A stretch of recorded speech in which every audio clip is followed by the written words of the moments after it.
कार्यक्रम के प्रायोजक हैं Shri Parasnath re rolling mills limited, Durgapur 01, Bardhaman Paschim Bengal.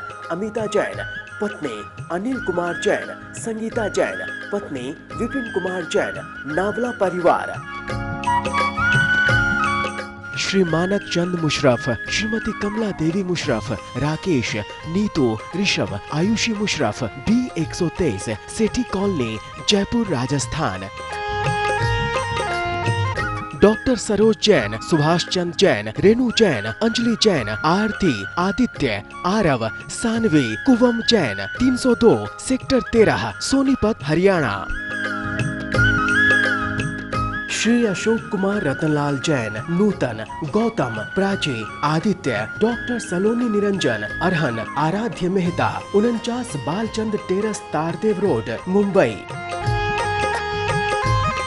Ratanlal, Kamal Kumar, Shanti Devi Patni, Imphal.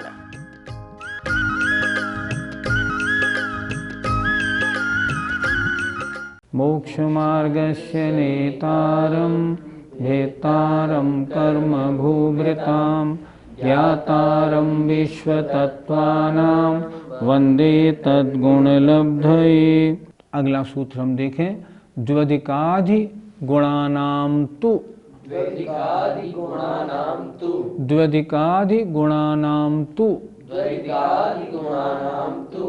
तु, तु माने लेकिन, द्वि अधिक गुणानाम, दो अधिक गुण वालों का बंध होता है।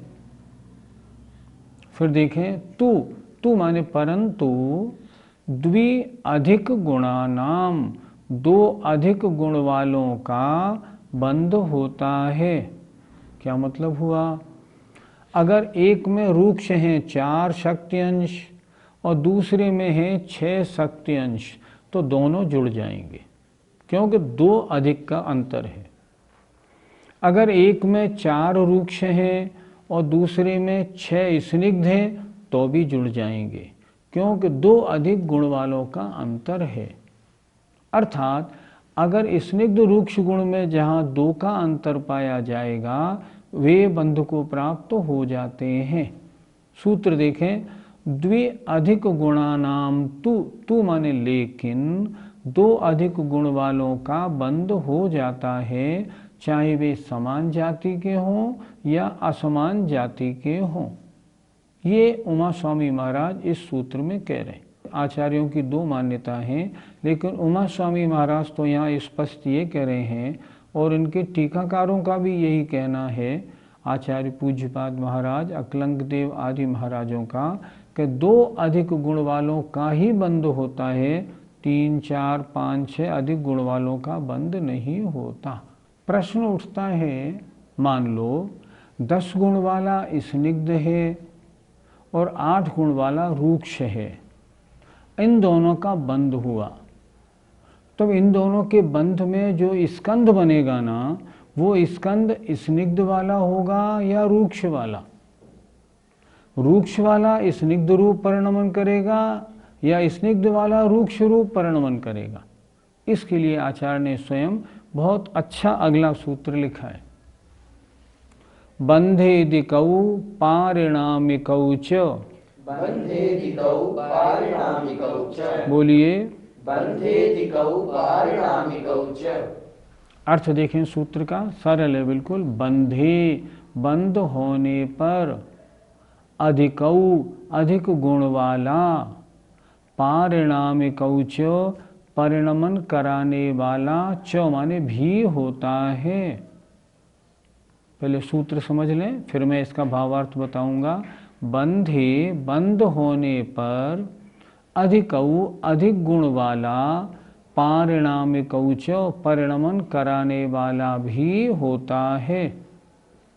तात्पर्य क्या हुआ? तात्पर्य ये हुआ, अगर 8 गुण रूक्ष के हैं एक परमाणु में, और दूसरे में मान लो 10 गुण स्निग्ध के हैं, और दोनों अगर जुड़ेंगे ना, तो रूक्ष वाला स्निग्ध बन जाएगा। क्यों? उसके 10 अंश हैं, इसके 8 अंश हैं। अर्थात जब बंध होगा तो कम अंश वाला अधिक अंश वाले के साथ जुड़ जाएगा, उस रूप परिणमन कर जाएगा।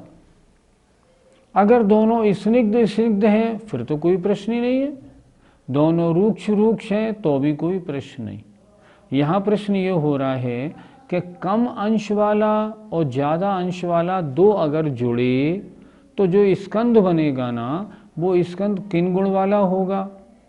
तो अगर ज़्यादा गुण है रूक्ष के, कम है स्निग्ध के, तो स्निग्ध वाला रूक्ष रूप परिणमन कर जाएगा। सूत्र क्या बनाया, बंधे बंध होने पर अधिकऊ अधिक गुण वाला पारिणामिकऊ परिणमन कराने वाला भी होता है।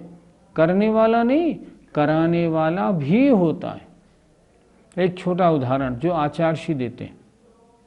आचार्य देते हैं एक दुकान में दो पार्टनरों ने मिलकर एक दुकान खोली।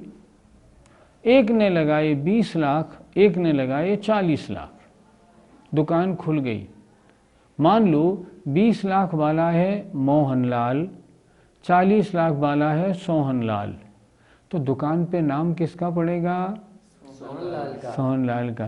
सोहनलाल ने उन मोहनलाल जी को अपने से ढक दिया।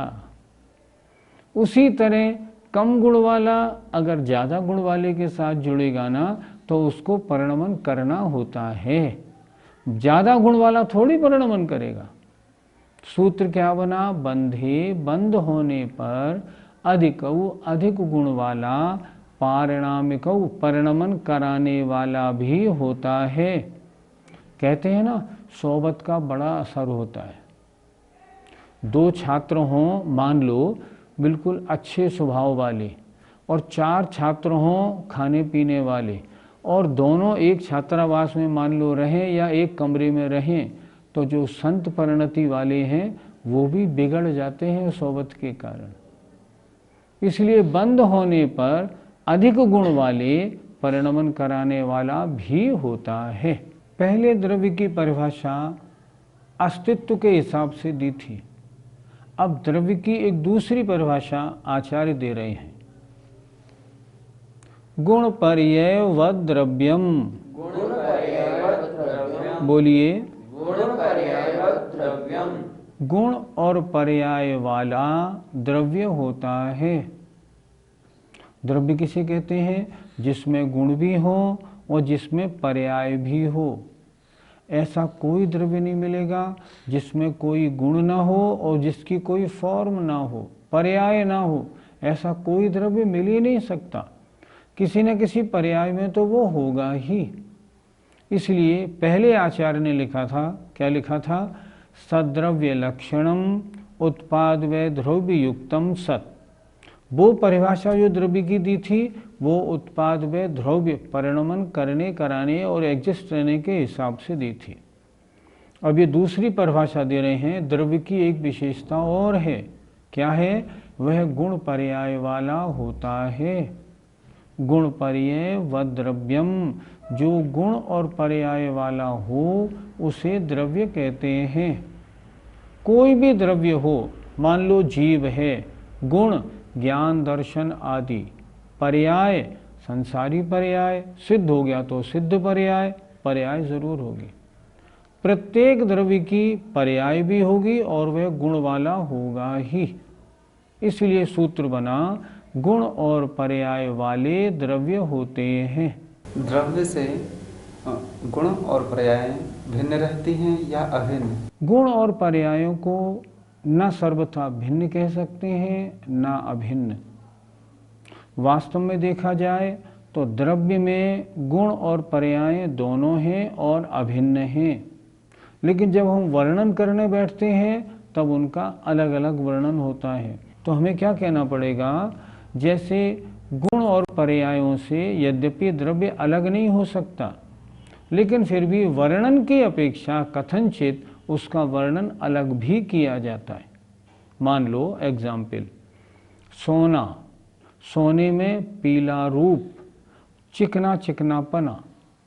क्या मैं आपसे बोलूं मुझे सोना मत दो, मुझे पीलापन दे दो, तो क्या आप गुण दे सकते हैं? नहीं दे सकते, क्योंकि वो अभिन्न है। लेकिन जब मैं सोने का वर्णन करूंगा तो क्या कहूँगा, जो पीला होता है, जो भारी होता है, जो चिकना होता है, तो वर्णन करते समय चाहे अलग कह दो, इस अपेक्षा अलग है, मान लो वर्णन की अपेक्षा, पर वास्तव में द्रव्य, गुण और पर्याय तीनों अभिन्न हैं। जीव, पुद्गल, धर्म, धर्म और आकाश का अच्छी तरह वर्णन हो गया, लेकिन अभी तक काल द्रव्य का वर्णन नहीं हुआ था। इसलिए आचार्य अब काल द्रव्य के बारे में सूत्र लिख रहे हैं। कालश्च, बोलिए, काल भी द्रव्य है। काल भी द्रव्य है, उसमें भी उत्पाद व द्रव्य है, वह भी गुण पर्याय वाला है, इसलिए काल भी द्रव्य है। इसलिए ये सूत्र लिखा गया। इस प्रकार द्रव्य कितने हो गए? 6। जीव, पुद्गल, धर्म, धर्म, आकाश और काल। पंडित जी, जब काल भी द्रव्य है तो उसका वर्णन पहले क्यों नहीं किया गया? पहले कैसे करते? पहले उन्होंने शुरू में लिखा अजीव काया, तो काल द्रव्य कायवान नहीं है। काल द्रव्य एक प्रदेशी है, काल द्रव्य बहुप्रदेशी नहीं। इसलिए कायवान न होने से अजीव तो है, तो अजीव काया में काल का वर्णन कैसे बैठ जाता, बताओ? इसलिए उन्होंने नहीं किया। उन्होंने कहा काल का वर्णन तो करना है, पहले उन द्रव्यों का वर्णन कर दें जो अजीव भी हैं और कायवान भी हैं। इसलिए काल का वर्णन पहले नहीं किया गया। आपने कहा काल द्रव्य एक प्रदेशी है, इसलिए इसका वर्णन नहीं किया। पुद्गल भी तो एक प्रदेशी है, फिर उसका वर्णन तो कर दिया, वहीं पर काल द्रव्य का भी वर्णन कर देते। आपकी बात बिल्कुल ठीक है। यद्यपि पुद्गल का अणु एक प्रदेशी है, लेकिन वो तो अन्य और परमाणुओं के साथ मिलके स्कंद बन जाता है, इसलिए उसका वर्णन तो वहाँ कर दिया कि वो उपचार से बहुप्रदेशी बन जाता है, इसलिए कर दिया।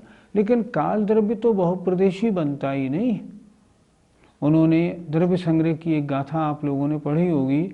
एय पदेशो बेअणु राणा खंधप देश दो होदी बहुदेशो उबयारा तेणय काओ भणंत सवर्णु। आचार्यों ने, सर्वज्ञ देव ने पुद्गल के अणु को क्यों कह दिया आस्तिकाय? क्योंकि वे अन्य अणुओं के साथ मिल करके स्कंद बन जाता है, इसलिए। लेकिन काल द्रव्य तो ऐसा है ना, जो अन्य काल द्रव्य के अणुओं के साथ मिलके स्कंद नहीं बनता, उसको बहुप्रदेशी कैसे मान ले अस्तिकाय? इसलिए उसको अस्तिकाय न होने के कारण पुद्गल के साथ में वर्णन नहीं किया। पंडित जी, काल द्रव्य एक है या अनेक, और यदि है एक है तो वो कहाँ पर है? काल द्रव्य अर्थात काल द्रव्य के अणु, काल द्रव्य की फॉर्म क्या है? अणु रूप में है। वे काल द्रव्य के अणु कितने हैं? असंख्यात हैं। लिखा है ना उन्होंने, ते कालाणु असंख्य दव्वाणी। वे काल के अणु कितने हैं? असंख्यात हैं। असंख्यात में भी कितने हैं? जितने लोकाकाश के प्रदेश हैं उनमें हर प्रदेश पर एक एक परमाणु है। हर लोकाकाश के एक एक प्रदेश पर एक एक परमाणु है। तो जितने लोकाकाश के प्रदेश हैं ना, उतने कालाणु हैं। ये एक से एक जुड़ते नहीं, क्योंकि इसमें स्निग्ध रूक्ष गुण नहीं है। अनंत काल से अलग अलग हैं और अनंत काल तक रहेंगे। लोकाकाश का एक भी प्रदेश ऐसा नहीं जिस पर काल द्रव्य का अणु ना बैठा हो। प्रश्न है, वो काल द्रव्य कितने समय वाला है? तो आचार्य सूत्र लिख रहे हैं, सोनंत समयः, सोनंत समयः, सोनंत समयः। सोनंत समयः। सो माने वह काल द्रव्य अनंत समय वाला है, अर्थात अनादिकाल से है, अनंत काल तक रहेगा। अनंत काल गुजर गया और अनंत काल अभी शेष है। इतना काल द्रव्य है और ये कभी नाश होने वाला नहीं है। यहाँ अभी आपने कहा काल द्रव्य अनंत समय वाला है। समय मतलब क्या होता है? समय मतलब काल का वह अविभागी हिस्सा जिसके और हिस्से ना हो सके। इसको समझाया नहीं जा सकता। इतना समझाया जा सकता है, एक बार पलक झपकने में भी असंख्यात समय लगते हैं। एक पुद्गल का परमाणु, समय की उत्पत्ति आचार्यों ने कैसे की? एक पुद्गल का परमाणु आकाश के एक प्रदेश से अगले प्रदेश पर मंद गति से गमन करे तो जितना समय लगेगा उसको कहेंगे हम एक समय, और वो कितना होगा? बहुत ही थोड़ा। कहते हैं मान लो एक नोटों की गड्डी ली हमने, उसमें 100 नोट हैं, हमने उसमें पिन लगानी, प्रेस के नीचे नोटों की गड्डी रखी और खट से पिन लगा दी। अब प्रश्न, आपकी जो पिन है ना वो पहले नोट से अगले नोट तक गई, इसमें कितना समय लगा? बोलो, कैलकुलेट करोगे? नहीं हो सकती है। लेकिन आचार्य कहते हैं उसमें भी असंख्यात समय होते हैं। तो समय कैसे समझाया जाए? नहीं, समय समझा नहीं सकता। जैसे पुद्गल के अणु को हम आपको नहीं दिखा सकते कि देखो इसे अणु कहते हैं, उसी तरह हम काल का जो अविभागी हिस्सा है उसको भी हम आपको नहीं दिखा सकते। समझना इतना है, काल के अविभागी टुकड़े को, जिसका और टुकड़ा ना हो सके, उसे हम कहते हैं समय। आपने कहा समय तो अविभागी है। कोई मुनिराज एक समय में 7 राजू गमन कर गए और सिद्ध बन गए, तो 7 राजू जो एक समय में गमन करे तो एक राजू कितने समय में गमन करे, ये भी तो आ सकता है। आपकी बात बिल्कुल ठीक है। वास्तव में समय विभाजन करने योग्य नहीं, पर कैलकुलेशन में या बुद्धि के द्वारा उसका विभाजन भी इस तरह हो जाता है। पंडित रतन चंद जी मुख्तियार ने लिखा है कि इस तरह बुद्धि से समय भी विभाजित करने योग्य है, पर वास्तव में उसका विभाजन बनता नहीं। एक अगर मान लो वो आत्मा एक राजू भी जाती ना, मान लो सिद्ध नहीं बनते और एक राजू ऊपर गमन करके स्वर्ग में पैदा होते ना, तो एक राजू गमन में भी उनको एक ही समय लगेगा। 1/7 समय या और कम समय हम नहीं बना पाएंगे। लेकिन जैसे आपने बोला, इस तरह बुद्धि के द्वारा विभाजन करने योग्य हो सकती है। आपत्ति क्या है? हम मति श्रुत ज्ञानियों के लिए समय का ज्ञान नहीं होता, तो फिर अवधि ज्ञानी मुनि राजों को तो होता है क्या? नहीं, समय का ज्ञान अवधि ज्ञानी मुनि महाराजों को नहीं होता। ये इतना सूक्ष्म विषय है जो मात्र केवल ज्ञानियों के द्वारा जाना जाता है।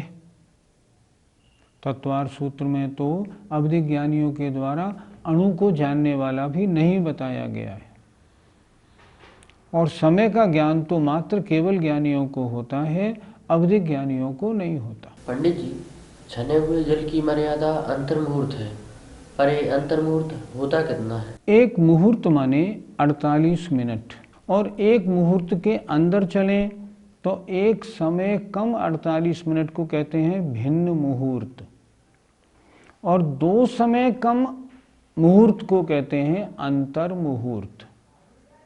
अर्थात अंतर मुहूर्त सबसे बड़ा कौन सा हुआ? 2 समय कम 48 मिनट। अब सबसे जघन्य अंतर मुहूर्त कौन सा माना जाए? सबसे जघन्य अंतर मुहूर्त का मतलब है असंख्यात समयों की एक आवली। हम एक आवली को 1 सेकंड नहीं कह सकते, 1 सेकंड से भी बहुत कम। उस एक आवली में असंख्यात समय होते हैं, और जघन्य अंतर मुहूर्त होता है आवली प्लस 1 समय। तो आवली प्लस 1 समय से लेकर 2 समय कम 48 मिनट के बीच के काल को आचार्यों ने अंतर मुहूर्त कहा है। अर्थात अगर आप ये बोले ना कि पानी छने की मर्यादा हम कितनी माने, तो ये कहना पड़ेगा विदिन 48 मिनट्स। 48 मिनट से ज़्यादा नहीं, 48 मिनट के अंदर अंदर ही उसकी मर्यादा रखनी। ये होता है अंतर मुहूर्त। और अंतर मुहूर्त को बहुत जगह प्रयोग किया जाता है ना। मैंने बताया आवली प्लस 1 समय को भी अंतर मुहूर्त, संख्यात आवली का भी अंतर मुहूर्त, 1 सेकंड भी अंतर मुहूर्त, 1 मिनट भी अंतर मुहूर्त। तो भिन्न भिन्न स्थानों पे उसी प्रकार लगा लेना चाहिए। ये नहीं कि हम सब जगह 48 मिनट से कुछ कम लगाएं तो ठीक नहीं बैठेगा। एक सूत्र आया था गुण पर्यय व द्रव्यम। अब प्रश्न है गुण और पर्याय की परिभाषा क्या है, ये भी तो मालूम पड़ना चाहिए, तभी तो द्रव्य समझ में आएगा। तो आचार्य अब 41वें सूत्र में गुण की परिभाषा लिख रहे हैं। देखें, द्रव्याश्रया निर्गुणा गुणाः।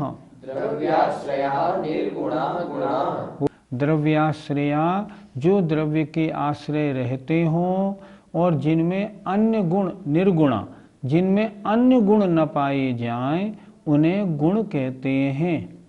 थोड़ा समझ लेते हैं।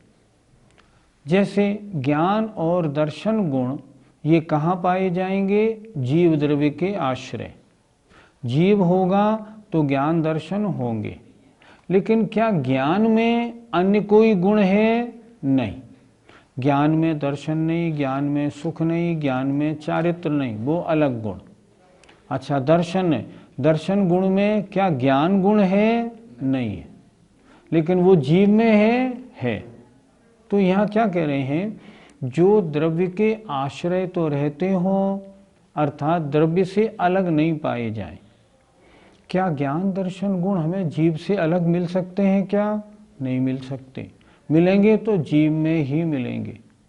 तो द्रव्याश्रया, और जिनमें अन्य गुण न पाए जाएं, ज्ञान में दर्शन नहीं, सुख नहीं, शक्ति नहीं। सुख में ज्ञान नहीं, दर्शन नहीं, शक्ति नहीं। कितनी अच्छी परिभाषा बनाई कि जो द्रव्य के आश्रय रहते हों, द्रव्य से भिन्न अलग सेपरेट नहीं प्राप्त किए जा सकें, और जिनमें अन्य गुण न पाए जाएं, उन्हें कहते हैं गुण। आचार्य श्री जब इसका अर्थ बताते हैं तो आचार्य श्री कहते हैं कि आचार्य श्री के गुरु आचार्य ज्ञान सागर जी महाराज इस सूत्र का अर्थ ऐसे बताते थे। इस सूत्र का एक अर्थ और भी लगता है। क्या लगता है? द्रव्याश्रया, द्रव्य माने पैसा। जो पैसे वाले हैं, जो द्रव्य के आश्रय हैं, चाहे वे गुण रहित हों तो भी गुणी कहलाते हैं। क्या अर्थ बताते थे वो? द्रव्याश्रया, जो पैसे वाले हैं, द्रव्याश्रया जिनके आश्रय द्रव्य रहता है, जिनकी तिजोरी में माल है, उनमें चाहे निर्गुणा, चाहे कोई गुण नहीं हो, फिर भी गुणाः, वे गुणवान कहलाते हैं। लेकिन खैर वो तो हंसी की बात थी, वो बताया करते थे, मैंने आपको बताया। लेकिन इसका अर्थ क्या बनता है? जो द्रव्य के आश्रय रहते हों और स्वयं जिनमें अन्य गुण न पाए जाएं, उन्हें गुण कहते हैं। कोई द्रव्य ऐसा नहीं मिलेगा जिसमें गुण ना हो, क्योंकि गुण पर्यय व द्रव्यम ये द्रव्य की परिभाषा है। प्रत्येक द्रव्य में गुण भी होंगे और पर्याय भी होंगी। गुण कितने प्रकार के होते हैं? गुण दो प्रकार के होते हैं, एक सामान्य गुण, एक विशेष गुण। सामान्य गुण जो अन्य द्रव्यों में भी पाए जाएं, जैसे अस्तित्व, वस्तुत्व आदि। विशेष गुण जो उसी द्रव्य में पाए जाएं, जैसे जीव के ज्ञान दर्शन। इस तरह गुण दो प्रकार के, सामान्य और विशेष। आइए, समय पूरा होने को है, सूत्र भी एक बचा है। अब पर्याय की परिभाषा लेते हैं। क्या लिखा? तद्भावः परिणामः। तद्भावः परिणामः। क्या अर्थ हुआ? तद्भावः, जो द्रव्य जिस रूप से उस द्रव्य का होना है, जो द्रव्य जिस पोजीशन में है, वह परिणाम, वह उसकी पर्याय है। उंगली की पर्याय ये है, अब ये है, अब ये है, अब ये है, अब ये है। ये उंगली इसका जिस प्रकार होना है, तद्भावः, द्रव्य का जिस रूप होना है वही उसकी पर्याय है। मैं खड़ा हूँ तो खड़ी पर्याय, बैठा हूँ तो बैठी पर्याय, लेटा हूँ तो लेटी पर्याय। तद्भावः परिणामः, द्रव्य का जिस रूप होना होता है वह उसकी पर्याय होती है। इस प्रकार गुण और पर्याय वाले द्रव्य होते हैं। आइए, जय जिनेन्द्र। इस कार्यक्रम के प्रायोजक हैं Shri Parasnath re rolling mills limited, Durgapur 01, Bardhaman Paschim Bengal. Amita Jain, पत्नी अनिल कुमार जैन, संगीता जैन, पत्नी विपिन कुमार जैन, नावला परिवार। श्री मानक चंद मुशरफ, श्रीमती कमला देवी मुशरफ, राकेश, नीतू, ऋषभ, आयुषी मुशरफ, B123, सेठी कॉलोनी, जयपुर, राजस्थान।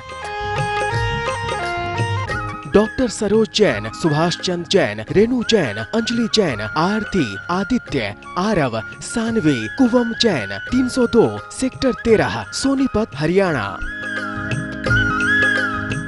श्री अशोक कुमार रतनलाल जैन, नूतन, गौतम, प्राची, आदित्य, डॉक्टर सलोनी निरंजन, अरहन, आराध्य मेहता, 49 बालचंद टेरस, तारदेव रोड, मुंबई। रतनलाल, कमल कुमार, शांति देवी पाटनी, इम्फाल।